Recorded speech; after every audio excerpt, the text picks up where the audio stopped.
Buhay pa talaga si Itadori at ngayon ay hinahanap na siya ng bagong henerasyon ng mga modern sorcerers upang tulungan sila dahil siya na lang ang natitirang pinakamakapangyarihan, pinakamalakas at tunay na master sa paggamit ng curse technique na maaari nilang maaasahan.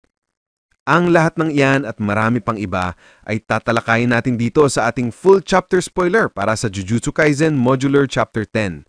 Kaya siguraduhin ninyong naka-like, naka-subscribe at na-ring nyo na ang bell button para automatic kayong ma-notify kapag na-release na natin ang susunod na video. Kaya wag na nating patagalin pa. Let's go! Ang title ng chapter na ito ay Majority Approval. Sa unang bahagi ng chapter, makikita natin na pinapanood ni na Usami at ng iba pang mga miyembro ng Jujutsu Check ang footage ng laban sa pagitan ni Maru at ng matandang sorcerer. Dito, ramdam ng ibang miyembro ng Jujutsu Check ang kaba dahil napakadelikado ni Maru. Napakalakas ng kanyang kakayahan at dahil kaya niyang manipulahin ng cursed energy, isa siyang napakalaking banta sa sangkatauhan. Gayunman, pilit na ipinagtatanggol ni Usami ang mga Simorians habang sinasabing wala naman daw talagang choice si Maru. Ayon sa kanya, kung hindi kumilo si Maru, maaring mapatay ang dalawang students na na-knockout mula sa Jujutsu Check. Ngunit isa sa mga miyembro ng Jujutsu Check ang nagsabi na kahit ganon, pagkatapos daw ng laban kontra sa matandang sorcerer ay tinangka pali ni Maru na patayin at saktan si Tsurugi at Yuka. Dahil dito, nag-alala si Mino dahil inutusan pala siya ni Usami na i-delete ang bahaging iyon ng footage. Ang problema, hindi nila alam kung paano na ibalik o nakuha muli ng ibang tao ang file na iyon. Bagamat tiniyak ni Mino kay Usami na na-delete na niya ito, tila may nangyaring hindi inaasahan. Habang nagpapatuloy ang kanilang pag-uusap, binanggit ng mga miyembro ng Jujutsu Check na maaaring pumasok sa Article 7 ng Jujutsu Regulations na tinatawag nilang threat. Dito naman pumasok si Usami sa kanyang counter-argument sinasabing walang nilabag sa ilalim ng Hakari Provision. Oo, narinig nyo ng tama. May kinalaman dito si Hakari. Ang tinutukoy na Hakari Provision ay nagmula sa ginawa ni Hakari noon, kung saan nagkaroon ng mga illegal gambling duel sa pagitan ng mga Jujutsu sorcerers at mga curse technique users. Dahil dito, naging opisyal na batas na ang mga duels o laban sa pagitan ng dalawang Jujutsu sorcerers ay pinayayayagan hanggat sila ay tinuturing na nagtatrabaho para sa isang private sector o private contractor. Sa ilalim ng batas na ito, mapoprotektahan sila mula sa Article 7 ng Jujutsu Regulations. At hindi lang yon, nagbigay pa si Usami ng kontrata ng tatlong sangkot, sina Yuka at Tsurugi at Maru. Ipinakita niya na mayroon siyang ginawang kontrata upang ipakita na siya ang nagsilbing employer ng tatlong ito. Ibig sabihin, sakop talaga sila ng Hakari Provisions. Isa ito sa mga bagay na hindi gaanong pinapansin ng ibang miyembro ng Jujutsu Check, pero ngayon ay labi silang humanga kay Usami dahil nagawa niyang i-utilize ang batas na iyon. Dahil pasok ito sa regulations at legal sa ilalim ng batas, hindi na nila napilit na gumawa ng aksyon kontra kay Maru.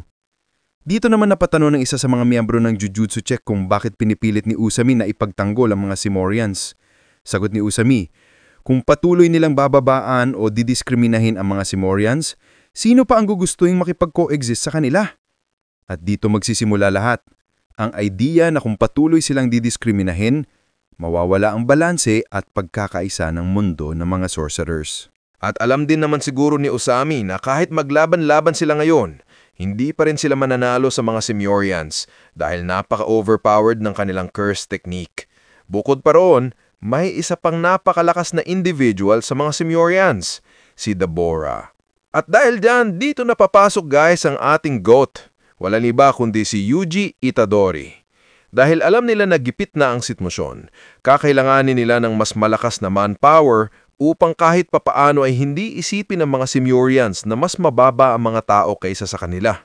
Ang tanging paraan upang magawa ito ay hanapin ang pinakamalakas na nabubuhay na sorcerer, ang pinaka-mastered sa kanyang curse technique, ang pinaka-skilled sa paggamit ng iba't ibang curse techniques at mga martial arts, walang iba, kundi si Yuji Itadori. Kaya ibinigay na ni Usami ang final command. Mula ngayon, magiging seryoso na sila sa paghahanap ng lokasyon ni Yuji Itadori. Dahil iisa lang naman ang dahilan, kailangan nila ang lakas niya ngayon. At ngayon nabanggit na ito, malamang ay matatagpuan talaga nila si Yuji. Dahil ano pa nga ba ang silbi ng paghahanap kung hindi nila siya makikita? Ibig sabihin, makikita ulit natin si Yuji sa isang matinding laban. Pagkatapos nito, makikita naman natin ang isa sa mga miyembro ng mga Simyorians, isa sa mga naging malapit na kakilala ni Maru, Cross at Dura, ang lalaking minsang sinuntok ni Cross. Ngulit sa pagkakataong ito, may problema dahil tutol siya sa coexistence. Gusto niyang makipaglaban na lang sila sa mga tao, sakupin ng Earth at hindi na kailangan makipag-coexist sa mga hindi nila kaparehong species. Gayunpaman, nagkaroon ng contradiction. Ayon kay Maru, gusto niyang makipag-coexist. At may ilang din sa mga miyembro ng mga Simyorians, lalo na ang mga refugees na nais ding makipag-coexist. Isa na roon si Dabora.